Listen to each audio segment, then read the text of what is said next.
আমার ভিডিওগুলি দিতে কিছু দেরি হলো, কারণ আমি একটু অসুস্থ ছিলাম। আজকে নাম না জানা বিজ্ঞানীদের সম্বন্ধে যে আমার চ্যানেলে যে বলতে যাচ্ছি, সেটা হচ্ছে রাসায়নিকবিদ ফ্রেডরিক সডি, যিনি যার জন্ম হয়েছিল 1877 এবং মৃত্যু হয়েছিল 1956 সালে। উল্লিখিত পর্ব হচ্ছে আইসোটোপ তত্ত্ব। রসায়নবিদ ফ্রেডরিক সডির জন্ম ইংল্যান্ডে। তার কাজের ক্ষেত্র ছিল রেডিও কেমিস্ট্রি এবং ইকোনমি। 1900 সালে তিনি মন্ট্রিলের কুইবেক বিশ্ববিদ্যালয়ের রসায়নের একজন প্রদর্শক হন। সেখানে তিনি আর্নেস্ট রাদারফোর্ডের সাথে তেজস্ক্রিয়তার উপর কাজ করছিলেন। তিনি এবং রাদারফোর্ড তাদের গবেষণায় বুঝতে পারেন যে তেজস্ক্রিয় উপাদানগুলির অস্বাভাবিক আচরণ, কারণ তারা অন্যান্য উপাদানগুলিতে ক্ষয়প্রাপ্ত হয়। এই ক্ষয় আলফা, বিটা ও গামা বিকিরণ করে।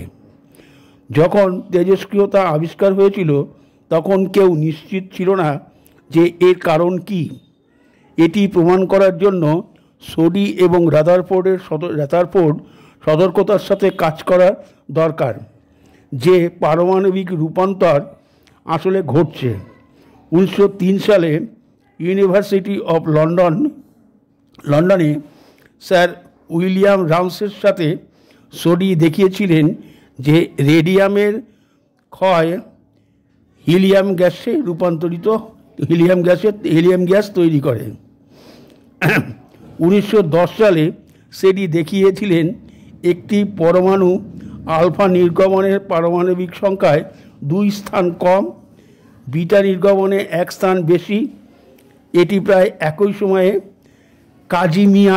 কাজিমিয়ারেজ ফাজান্স দ্বারা আবিষ্কৃত হয়েছিল।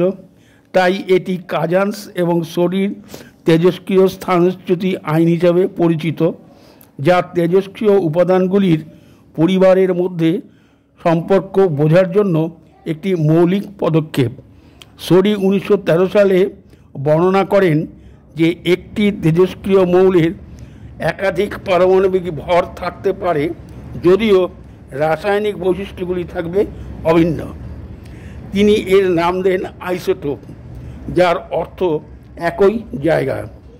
তিনি তার সহকারী আন্ডা হিচিন্স এবং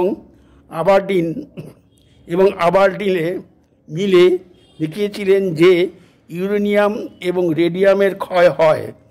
1921 সালে তিনি তেজস্ক্রিয় ক্ষয় নিয়ে গবেষণার জন্য, বিশেষ করে আইসোটোপ তত্ত্ব গঠনের জন্য নোবেল পুরস্কারে ভূষিত হন।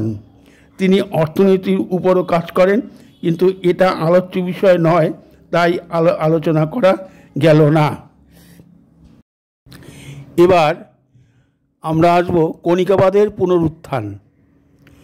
পরমাণু কণার যে সুনির্দিষ্ট বাস্তব অস্তিত্ব রয়েছে, এই বিষয়ের উপর গুরুত্ব দেওয়া হয় 20 শতকে। ঠিক এই জায়গাতেই 20 শতকী পদার্থবিদ্যা 19 শতকী পদার্থবিদ্যার থেকে সরে আসে।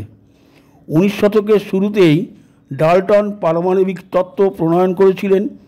অতঃপর জৈব রসায়নে পদার্থের গঠনসমূহের আবিষ্কারের মধ্য দিয়ে কণিকাবাদের জয়যাত্রা চলে।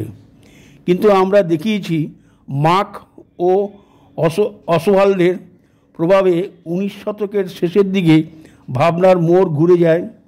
তা হয়ে ওঠে কণিকাবাদের বিরোধী। পরমাণুর ধর্মগুলোকে তখন অন্যান্য সাধারণ পদার্থ ও নানাবিধ অনুপাতের ধর্ম হিসেবে ব্যাখ্যা করার একটা চেষ্টা চলল। নিউটন নিজে কণিকাবাদী হলেও ল্যাগ্রাঞ্জ হ্যামিল্টনের হাতে পড়ে তার বলবিজ্ঞান এমন এক মহাশূন্যের ছবি আঁকল, যেখানে এক জায়গার সাথে অন্য জায়গার ধর্মের অতি সামান্যই তফাৎ। ফ্যারাডের অন্তর্দৃষ্টির কল্যাণে এবং ম্যাক্সওয়েল কর্তৃক তাকে আলোকের তড়িৎচুম্বক তত্ত্বে রূপদানের মধ্য দিয়ে ক্ষেত্র নির্ভর তত্ত্বের মর্যাদা খুবই বেড়ে গেল। তড়িৎচুম্বক তত্ত্ব তো মূলত বলসমূহের ক্ষেত্রেরই তত্ত্ব। একটু পরেই আমরা দেখব এই ক্ষেত্র নির্ভর তত্ত্বই আইনস্টাইনের আপেক্ষিকতা তত্ত্বে ব্যাপ্তি লাভ করে। ক্ষেত্রীয় পদার্থবিদ্যায় ছেদহীনতার গুরুত্ব ছিল সবার উপরে, ফলে তার পক্ষে পরমাণুসমূহের বিচ্ছিন্নতাকে, যা পরে কোয়ান্টাম তত্ত্বে আরও প্রকট হয়, হজম করা বেশ কঠিন হচ্ছিল। পরমাণুর ধারণাটিকে বরাবরই বিপ্লবী গ্রন্থি বলে ধরা হয়েছে।